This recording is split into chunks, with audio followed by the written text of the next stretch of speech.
चाहे आप कक्षा 10 के विद्यार्थी हों या किसी कॉम्पिटिटिव एग्जाम की तैयारी पर हैं या फिर आप एक पेरेंट्स हैं, इस वीडियो को अंत तक देखिएगा क्योंकि मैंने इसमें ऐसे 7 गोल्डन रूल्स को डिस्कस किया है जो आपकी स्टडीज को, आपके बच्चे की स्टडीज को बेहतर बनाने में उसकी मदद करेंगे। तो अगर चैनल को अभी तक सब्सक्राइब नहीं किया है तो प्लीज चैनल को सब्सक्राइब कर दीजिएगा। धन्यवाद।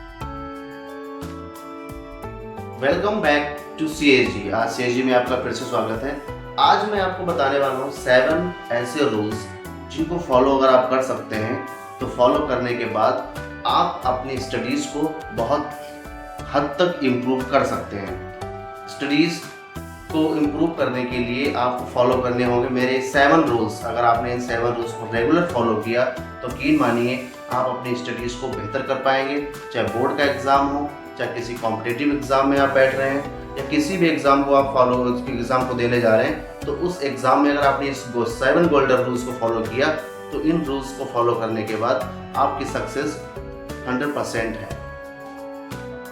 नंबर 1, नियमित अभ्यास, रेगुलर स्टडीज।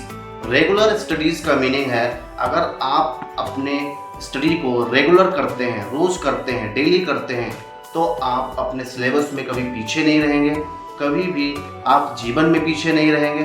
किसी भी एग्ज़ाम को जब आप देने जाएंगे तो उस एग्ज़ाम के ड्यूरेशन में आपको ज़्यादा मेहनत नहीं करनी पड़ेगी। फॉर एग्ज़ाम्पल, मान लीजिए अगर आप 10th क्लास में हैं, आज से ही अगर आप अपनी NCERT बुक को पढ़ना स्टार्ट कर दें, आज से ही रेगुलर स्टडीज़ आप स्टार्ट कर दें, तो अभी आपके पास 5 to 6 मंथ्स हैं। जिन 5 to 6 मंथ्स में आप अपने मैथ के एग्ज़ाम को या आपके सारे सब्जेक्ट्स के एग्ज़ाम को भली बात ही आप कंप्लीट कर पाएंगे, अपना सिलेबस कंप्लीट कर पाएंगे इस रेगुलर स्टडीज़ की हेल्प से। रूल नंबर 2 हमारा बनता है टाइम टेबल से। टाइम टेबल किसी भी व्यक्ति के जीवन में बहुत अहम रोल अदा करता है। टाइम टेबल, जैसे आप स्टूडेंट हैं तो स्टूडेंट लाइफ का अलग टाइम टेबल होता है, आप किसी जॉब में हैं, जॉब का अलग टाइम टेबल होता है, बट टाइम टेबल होना एक इंसान के जीवन में बहुत ज़रूरी है। समय से किया गया कार्य हमेशा सफलता की ओर ही जाता है। हम समय से किया गया कार्य हमेशा सफल व्यक्ति का निर्माण ही करता है। गोल्डन रूल 3 जो कि है पिछले वर्षों का प्रश्न पत्र को सॉल्व करना। अगर आप क्लास 10th का बोर्ड देने जा रहे हैं तो मैंने आपको कल एक क्वेश्चन बैंक के बारे में बताया था। इसी टाइप से आप अपना स्टडी मटेरियल ले सकते हैं, ऑनलाइन आप कंटेंट ले सकते हैं और किसी भी एग्ज़ाम में आप अपियर होना चाह रहे हैं उस एग्ज़ाम के विगत वर्षों के क्वेश्चन पेपर्स को, यानी प्रीवियस ईयर क्वेश्चन पेपर्स को सॉल्व करिए। इससे आपकी एक प्रैक्टिस हो जाएगी, आपको एक अनुमान लग जाएगा कि हमें किस टाइप से क्वेश्चन को किस टाइप के क्वेश्चंस हमें एग्ज़ाम में देखने को मिलेंगे। तो पिछले वर्ष के क्वेश्चन पेपर्स को सॉल्व करना ये हमारी मैंडेटरी होगी according to rule number 3। Rule number 4 हमारा जाता है पुनर्अभ्यास को। हाँ जी, पुनर्अभ्यास का मतलब होता है रिवीजन। अगर आप अपने किसी भी सब्जेक्ट में रेगुलर रिवीजन करते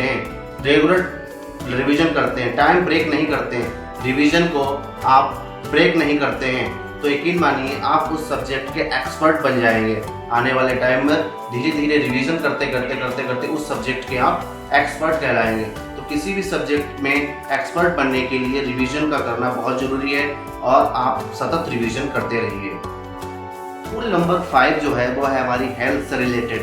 अगर आप हेल्दी हैं तभी आप अपनी सारी चीज़ों को, सारे रूल्स को फॉलो कर पाएंगे। अगर आप हेल्दी नहीं हैं, आपका शरीर ही काम नहीं कर रहा है, आप हेल्दी नहीं हैं, तो आप अपने जीवन में कुछ भी नया नहीं कर पाएंगे।